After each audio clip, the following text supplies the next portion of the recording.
नमस्कार जय जगन्नाथ रज पर्व विषय रे आसतु यही सुंदर भिडियोटी जानिबा प्रत्येक नारी एवं झील मैंने निहाती भिडियोटी को देखंतु एवं पुरुष माने मध्य भिडियोटी को देखंतु कहीं रजरे कौन करवा उचित कौन न करवा उचित ठाकुर पूजा करा जाए कि नहीं संपूर्ण तथ्य आपण मैंने यही गोटे भिडियो जानीपारे। तेज आसतु डेरी न करके आज भिडियोटी आम आरंभ करवा। ओडिया कुआरी झील मानक पई रज हेउची सबुठारु बड़ पर्व। रजरे झील माने खुशी रे 4 दिन एही रज पर्व को पालन करिथांती। रजरे समस्तंकर पसंदर पिठा हेउची पोड़ पिठा ता सहित अन्यान्य पिठा मध्य तैयारी होइथाए जेमिति कि इडली पिठा चकुली काकरा एवं अनेक प्रकार मिठा मध्य घरे रजरे प्रस्तुत माँ करिथांती। झील माने रजरे दोली खेलिबा को अधिक पसंद करिथांती बा रजर आनंद नहीं झील माने दोली खेलिकी। गाँ मानकरे बाउंश दोली दौड़ी दोली गछरे बंधा होई रही है। प्रायतः सहर गुड़िकरे घरे दोली होता है। पार्क रे मध्य समस्ते दोलीर मजा नहीं थांती। रजरे पहली रजर पूर्व दिन कुआरी झील माने सजबाज होइथांती बा प्रथम रज बा पहली रजर पूर्व दिन को सजबाज बोली कही आमे जो दिन कि झील माने सजबाज होइथांती। द्वितीय दिन रज संक्रांति, तृतीय दिन भूमि दहन एवं चतुर्थ रे बसुमती स्नान होता है। विशेषकर रज 3 दिन धरिकी पालन करा जाय थाए।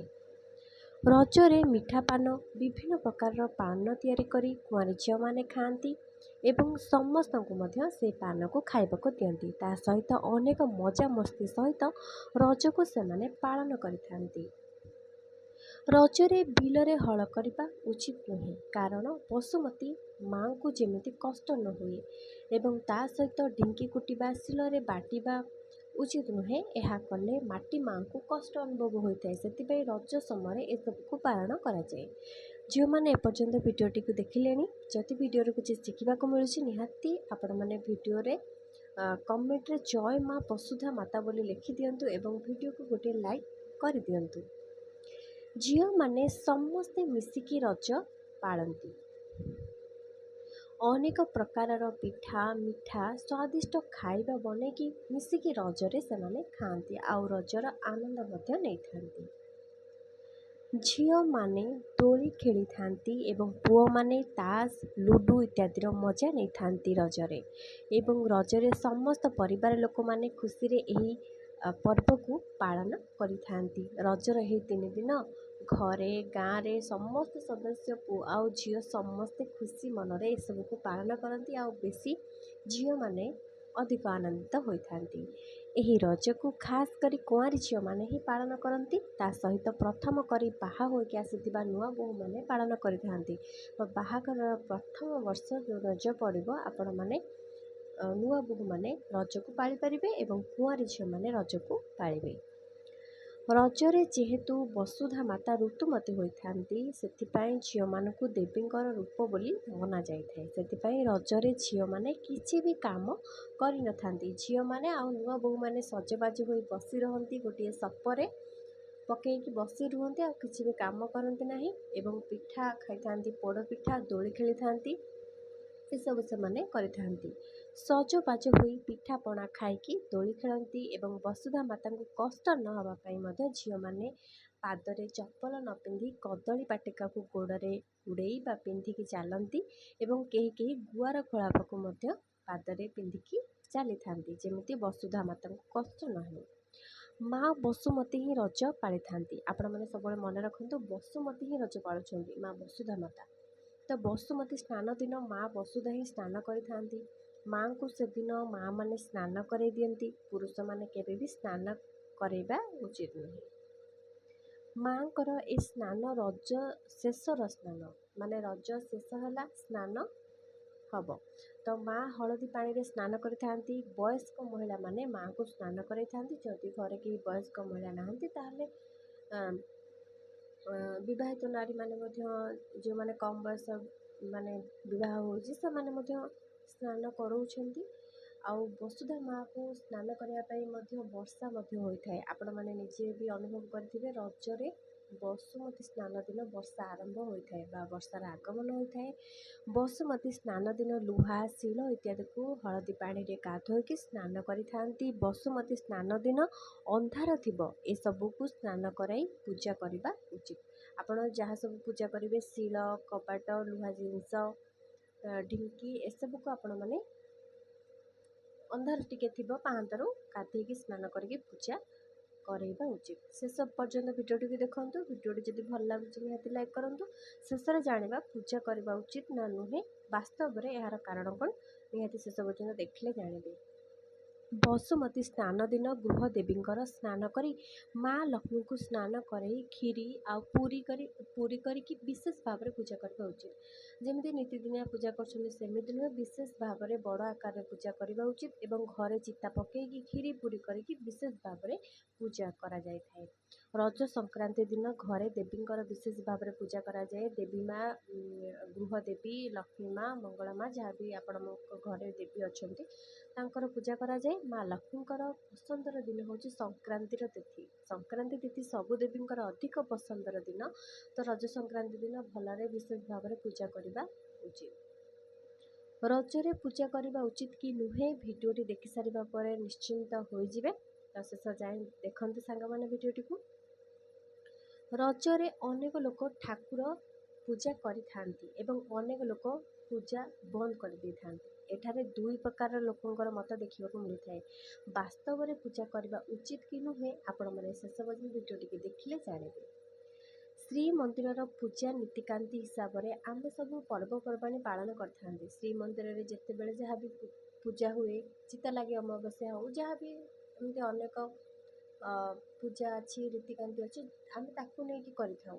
ତ ରଜରେ ଶ୍ରୀମନ୍ଦିରରେ ସେମିତି ବିଶେଷ ଭାବରେ ପୂଜା ହୋଇନଥାଏ ଏବଂ ମା ଲକ୍ଷ୍ମୀଙ୍କର ପୂଜା ମଧ୍ୟ ବନ୍ଦ ହୋଇନଥାଏ। ବିଶେଷ ଭାବରେ ପୂଜା ହୋଇନଥାଏ, ଯେମିତି ସବୁବେଳେ ପୂଜା ହୁଏ ସେମିତି ପୂଜା ହୋଇଥାଏ ଏବଂ ମା ଲକ୍ଷ୍ମୀଙ୍କର ପୂଜା ମଧ୍ୟ ହୋଇଥାଏ, ବନ୍ଦ ହୋଇନଥାଏ। ଆପଣ ନିଜେ ମଧ୍ୟ ଏଥିରୁ ବୁଝିପାରିବେ, ନିଜେ ଯାଇକି ଶ୍ରୀମନ୍ଦିରରେ ବୁଝିପାରିବେ, ଅଲଗା କୌଣସି ମନ୍ଦିରରେ ମଧ୍ୟ ଯାଇକି ବୁଝିବେ, ଦେଖିବେ ପୂଜା ବିଲକୁଲ ବି ବନ୍ଦ ରହେ ନାହିଁ। ଶ୍ରୀମନ୍ଦିରରେ ରଜରେ ପୂଜା ବନ୍ଦ ରୁହେ ନାହିଁ, ମା ଲକ୍ଷ୍ମୀଙ୍କର ପୂଜା ବନ୍ଦ ରୁହେ ନାହିଁ। ଆଉ ଝିଅମାନେ, ଖାସ କରି ମହିଳାମାନେ ମଧ୍ୟ ଯାଇକି ପୂଜା କରିକି ଆସିଥାନ୍ତି ଶ୍ରୀମନ୍ଦିରରେ।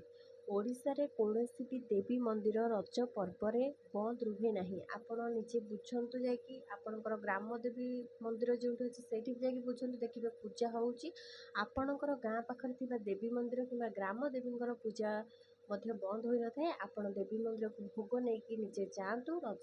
ରଜରେ ଦେଖିବେ ନନା ନିଶ୍ଚୟ ପୂଜା କରୁଛନ୍ତି ନା ନାହିଁ, ଆପଣମାନେ ସେଇଠୁ କ୍ଲିଅର ହୋଇଯିବେ। ଏସବୁ ଏବେ ନୁହେଁ, ବହୁତ ଆଗରୁ ଏସବୁ ଚାଲି ଆସୁଛି। କିଛି ଲୋକମାନେ ପୂଜା ବନ୍ଦ କରି ଆମର ସୁନ୍ଦର ସଂସ୍କୃତିକୁ ଅପସଂସ୍କୃତି କରୁଛନ୍ତି, ଯାହାକି ବହୁତ ଆଗରୁ ଚାଲି ଆସୁଛି। ଆମର ସଂସ୍କୃତିକୁ ଗ୍ରହଣ କରିବା ଉଚିତ। ପୂଜା ଯଦି ମନ୍ଦିରରେ ବନ୍ଦ ହେଉନାହିଁ, ଆମେ କାହିଁକି ମନକୁ ମନ ଘରେ ପୂଜାକୁ ବନ୍ଦ କରିବା? ଏସବୁ ଠିକ୍ ନୁହେଁ। କିଛି ଲୋକମାନେ ଦେବୀଙ୍କୁ କପଡ଼ା ଘୋଡ଼େଇକି ଅନ୍ଧାରେ ବିଜେ କରିକି ରଖି ଦେଉଛନ୍ତି, ଭାବୁଛନ୍ତି ରଜରେ ଠାକୁରାଣୀଙ୍କୁ କପଡ଼ା ଘୋଡ଼େଇକି ରଖିଦେବୁ। ଏସବୁ ଠିକ୍ ନୁହେଁ। ଲକ୍ଷ୍ମୀ ହେଉଛନ୍ତି ଗୃହର ଦେବୀ, ଏମିତି ପୂଜା ବନ୍ଦ କରିବା କେତେ ଦୂର ଠିକ୍ କି ଭୁଲ, ଆପଣମାନେ ନିଜେ ମୋତେ ଜଣାନ୍ତୁ। ଦେବୀଙ୍କ ଭିତରେ ପ୍ରାଣ ଅଛି, ଆପଣମାନେ ଜାଣିଛନ୍ତି, ବିଚାର କରୁଛନ୍ତି। ସେଥିପାଇଁ ତ ଆପଣମାନେ ଘରେ ଦେବୀଙ୍କୁ ରଖିକି, ଲକ୍ଷ୍ମୀ ମାତାଙ୍କୁ ଏବଂ ଗୃହ ଦେବୀଙ୍କୁ ରଖିକି ପୂଜା କରୁଛନ୍ତି। ହଠାତ୍ କିଏ କ'ଣ କହିଦେଲା, କିଏ କ'ଣ କରିଦେଲା, ଆପଣ ସେସବୁ ଶୁଣିକି ଦେଖିକି ପୂଜାକୁ ବନ୍ଦ କରି ଦେଉଛନ୍ତି। ତ ଏ କି ପ୍ରକାର କଥା ଅଟେ? ଏ ବିଲକୁଲ ବି ଠିକ୍ କଥା ନୁହେଁ। ଆପଣ 18 ପୁରାଣ ପଢ଼ନ୍ତୁ। ରଜ ପର୍ବ ବର୍ଣ୍ଣନାରେ କେଉଁଠି କୁହାଯାଇ ନାହିଁ କି ଦେବୀମାନଙ୍କର ପୂଜା ବନ୍ଦ ରହିବ ବୋଲି, ଅନ୍ଧାରେ ବିଜେ କରିକି ଦେବୀମାନଙ୍କୁ ଘୋଡ଼େଇକି ଏକ କପଟାରେ ରଖାହେବ ବୋଲି। ଏସବୁ କରନ୍ତୁ ନାହିଁ। ଅଲଗା କିଛି ଜଣ ଅଛନ୍ତି ଦେବୀଙ୍କୁ ପୁରା କପଡ଼ା ଘୋଡ଼େଇକି ଅଲଗା ରଖିଦେଉଛନ୍ତି, ପୂଜା କରୁନାହାନ୍ତି କି ଦେବୀଙ୍କୁ ସ୍ନାନ ବି କରାଉନାହାନ୍ତି। ଏସବୁ ଠିକ୍ ନୁହେଁ। ଥରେ ପ୍ରାଣ ପ୍ରତିଷ୍ଠା ଦେବୀଙ୍କର ହେଲା ପରେ ଆପଣ ପୂଜା ବନ୍ଦ କରି ଉପାସ ରଖି ପୂଜା ନ କରି, ଏସବୁ ଉଚିତ କାର୍ଯ୍ୟ ନୁହେଁ। ଆପଣମାନେ ଥରେ ପ୍ରାଣ ପ୍ରତିଷ୍ଠା ଘରେ କରିଛନ୍ତି ମାନେ ଦେବୀଙ୍କର ସବୁବେଳେ ପୂଜା ହେବ, ପ୍ରସାଦ ଲାଗିବ, ଭୋଗ ଲାଗିବ। ଆପଣମାନେ ବନ୍ଦ କରିବା ପୂଜା ଉଚିତ ନୁହେଁ। ରଜରେ ନିଶ୍ଚୟ ପୂଜା ହେବା ଉଚିତ। ମନ୍ଦିରରେ ଯଦି ପୂଜା ବନ୍ଦ ହେଉନାହିଁ, ଆପଣମାନେ କାହା କଥାରେ ବନ୍ଦ କରନ୍ତୁ ନାହିଁ। କିଏ କ'ଣ କରିଦେଲା, କିଏ କ'ଣ କହିଦେଲା, ଆପଣ ସେମିତି କରନ୍ତୁ ନାହିଁ। ଏହା ଶାସ୍ତ୍ର ବିରୋଧୀ ଅଟେ। ଶାସ୍ତ୍ରରେ ଏମିତି କିଛି ବି ବର୍ଣ୍ଣନା ନାହିଁ ଯେ ରଜରେ ଦେବୀଙ୍କର ପୂଜା ବନ୍ଦ ରହିବ। ଯଦି ଆପଣଙ୍କର ବିଶ୍ୱାସ ନାହିଁ, ଆପଣମାନେ 18 ଘଣ୍ଟା ରାମାୟଣ ପଢ଼ନ୍ତୁ, ତାପରେ ଜାଣିପାରିବେ। 18 ଘଣ୍ଟା ପୁରାଣ ପଢ଼ନ୍ତୁ। ଯେଉଁଠି ପୁରାଣ ଆମକୁ ଅନୁମତି ଦେଇନାହିଁ ପୂଜା ବନ୍ଦ କରିବା ପାଇଁ, ଆପଣମାନେ ମଧ୍ୟ ପୂଜା ବନ୍ଦ କରନ୍ତୁ ନାହିଁ। ଏହା ଆପଣଙ୍କୁ ପାପର ଭାଗିଦାର କରିବ। ବିଲକୁଲ ବି ବନ୍ଦ କରିବେନି।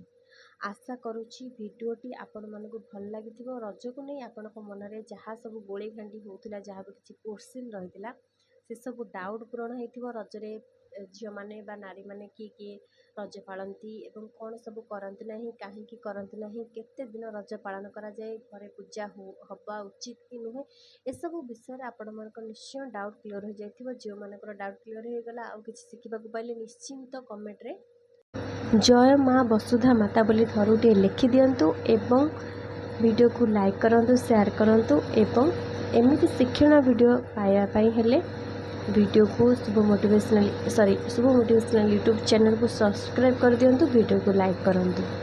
ଜୟ ଜଗନ୍ନାଥ, ଧନ୍ୟବାଦ।